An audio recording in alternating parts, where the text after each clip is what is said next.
Moi, j'ai fait 19 ans ici. Et c'est malheureux qu'un beau matin, qu'on vous dise brutalement, on va partir. En disant, on va couper l'eau, on va couper l'électricité. Si tu veux partir comme ça, il faut que d'abord, tu trouves une solution. Mais actuellement, il n'y a pas de solution.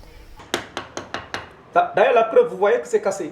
Et vous voyez, toute la maison, les carreaux sont cassés. René Andrade est propriétaire d'un appartement et vieille femme tient une tapisserie aux HLM des Maristes. Ils sont tous les deux désemparés et désorientés. Ils ne savent plus à quelle autorité se fier et ne comptent pas quitter les lieux sans une garantie. Mais nous sommes choqués par les propos de nos responsables que nous respections, mais actuellement c'est vraiment déplorable de voir que ces gens-là ne respectent pas ce qu'ils disent. Donc c'est dans ces conditions que nous sommes stressés. Chez la famille Andrade, le seul sujet de discussion est cette décision de les déloger de gré ou de force. Ce qui est choquant pour le chef de famille qui se dit prêt à y périr. Mais vous vous rendez compte? Comment des gens, tu travailles, tout t'assure, tu es à la retraite, on te met dehors. Ça veut dire qu'aujourd'hui, nous qui sommes propriétaires, demain nous serons des locataires qui, comme on dit, instables parce que ce n'est pas évident que les pouvoirs publics, je parle des SNHLM qui sont à bout de souffle, qui ne peuvent plus payer, qui ne pourront plus payer. On vient des locataires et demain nous serons des SDF, carrément. Mais si c'est pour être SDF et être, comme on dit, sans dignité, mais laissons les immeubles tomber sur nous, ce qui nous étonnerait, parce qu'il y a des immeubles qu'ils avaient dit depuis 2005 qui sont là debout et qui ne sont pas tombés.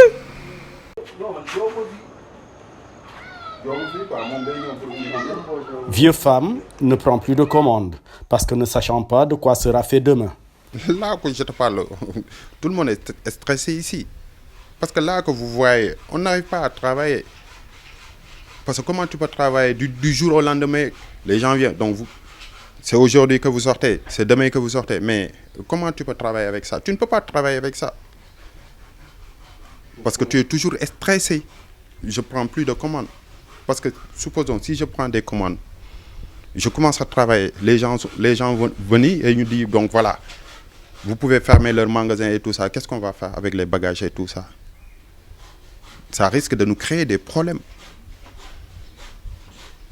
Parce que si tu dis, supposons, voilà, donc on vient de me sortir dans mon magasin et tout ça, le client dit, bon, je m'en moque de ça.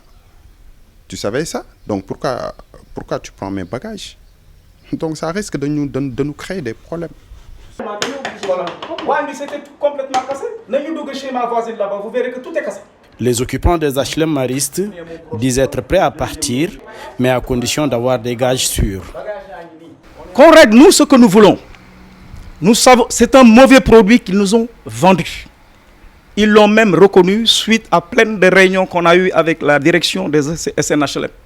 Ils ont bien compris et vous-même vous pouvez constater, je peux vous enlever des carreaux, vous verrez qu'il n'y a que du sable. Et à l'instar de cela, vous allez dans tous les immeubles, les derniers immeubles, vous verrez que même les poteaux sont complètement rouillés. La faute à qui? Et quand on nous chante que c'est ceux qui sont les responsables, l'affaire est pendante à la justice depuis 15 ans. Donc non, qu'ils nous disent ce qu'ils veulent. Nous, on veut partir, mais que ce soit bien clair. C'est très clair, nous sommes 3 partis. L'État qui avec la SNHLM, un promoteur, et nous le collectif. Le collectif regroupe quelque chose comme 600 familles. 600 familles, vous vous rendez compte? Dans l'ordre de 600 familles, mais si vous mettez 4 personnes, ça fait 2400 personnes. Les autres sont partis, il reste à peu près quelque chose comme 300 et plus. Alors vous voulez brutalement faire quitter ces pères de famille? Mais vous pensez que vous allez bien dormir? Mais s'il y a un papier qui est bien clair par les autorités, que nous pouvons partir ou quelque chose comme ça, avec un promoteur qui est crédible et fiable, mais nous sommes prêts à partir. Les bagages, moi j'ai préparé les bagages. Quand vous dites qu'on ne veut pas partir, non. On est prêt à partir sur des bases claires et bien respectées. Ce lundi était donné comme ultimatum aux occupants des HLM Maristes pour quitter les lieux. Mais un tour dans le quartier a permis de constater que les habitants vaquent à leurs occupations tout en restant prudents.